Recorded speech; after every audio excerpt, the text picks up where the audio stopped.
ბოლო ჟამსო უფალი ბრძანებს დავსჯიო ადამიანებს, ვინც ჩემი ცნებებით არ ივლისოდა. აი ჩვენ თვალწინ ხდება ის წინასწარმეტყველებანი.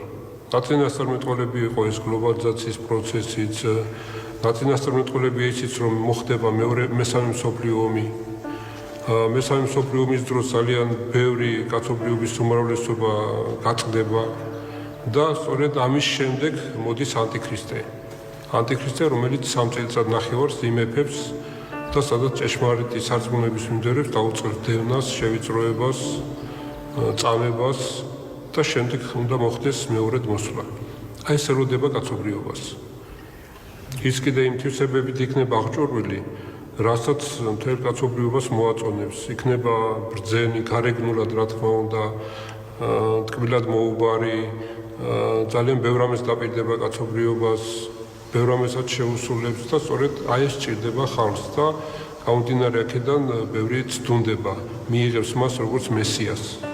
ამას ელოდება ებრაელი ერი, ელოდება მუსულმანური სამყარო, მაგრამ ჩვენ მას როგორც მესიად ისე არ ვღებულობთ, ისინი მესიად ღებულობენ. ჩვენ ვღებულობთ როგორც ანტიქრისტე.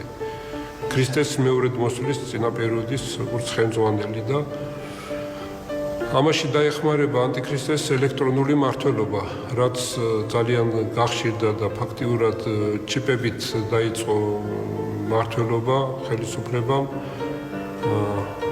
ეს დაჩიპულია ფაქტიურად ყველაფერი. ყველგან აღბეჭდილი არის მხედრის რიცხვი 666.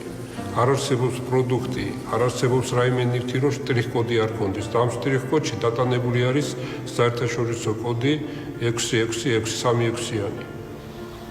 და სწორედ აი ამ ელექტრონული მმართველობით ის განახორციელებს მსოფლიოს მართვას.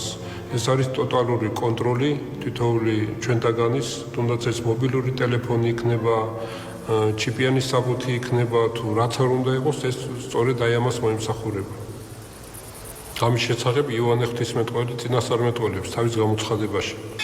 და საბოლოოდ თვითონ ადამიანებში ჩადებენ ჩიპებს, თითქოს და ჯანმრთელობის უსაფრთხოებასთან დაკავშირებით.